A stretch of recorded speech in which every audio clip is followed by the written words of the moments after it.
Dam پر پہنچتے ہی سب سے پہلے تمام ساتھیوں نے فیصلہ کیا کہ ہم نہا لیں گے، اور سب حضرات نے نہانے کے بعد اپنی رائے پیش کرتے ہوئے کہا کہ بھائی بہت زیادہ سردی لگے، کیونکہ ڈیم کا پانی بہت ہی زیادہ ٹھنڈا تھا، کیونکہ وہ برف کا پانی ہے، پہاڑوں سے آتا ہے۔ کیونکہ کچھ وقت پہلے ہی بہت تیز موسلادھار بارش شروع ہوئی تھی، جس کی وجہ سے بھی ہمیں بہت زیادہ ٹھنڈ لگ گئی تھی۔ اور اس کے بعد ہم نے چائے پی، سب نے فیصلہ کیا کہ ہم چائے پی لیں گے، اس کے بعد ہم نیچے اتر جائیں گے۔ تو چائے پی، یہاں ہمیں 2-3 سٹال کی طرف نظر پڑی جنگل میں، تو فیروز بھائی کی طرف نظر پڑی، ان کے پاس گئے، انہوں نے بہت اچھے طریقے سے خاطرداری کی، چائے پلائی اور مکی کی روٹی دی، مکی کھلائی، اور مکی کی روٹی کے ساتھ انہوں نے گھی بھی دی۔ بہت اچھے سے پیش آئے، بہت مناسب قیمت میں انہوں نے چائے وغیرہ پلائی۔ اللہ تعالیٰ ان کو جزائے خیر عطا فرمائے۔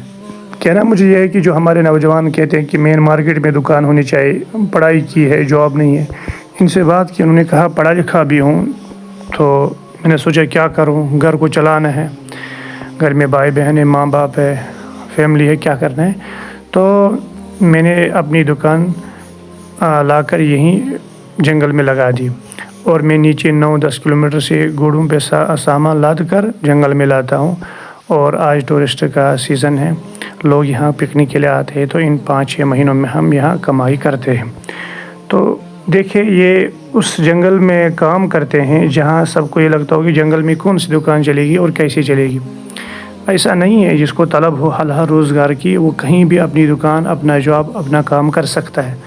اب جنہیں یہ ہو کہ ہمیں من و سلوہ اپنے گھر پہنچ جائے گا، ایسا نہیں ہے، کسی کو من و سلوہ آج تک نہیں ملا ہے۔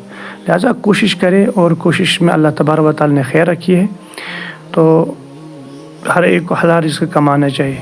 اور میری گزارش ہے، جب بھی کوئی برنوار ہیجن کی طرف کوئی جائے گا، ہیجن ڈیم کے سامنے یہ فیروز بھائی ہے، ان کے جب آپ وہاں پہنچ جائیں گے تو ان کے شاپ پہ جائیں اور ان کو خدمت کا موقع دیں۔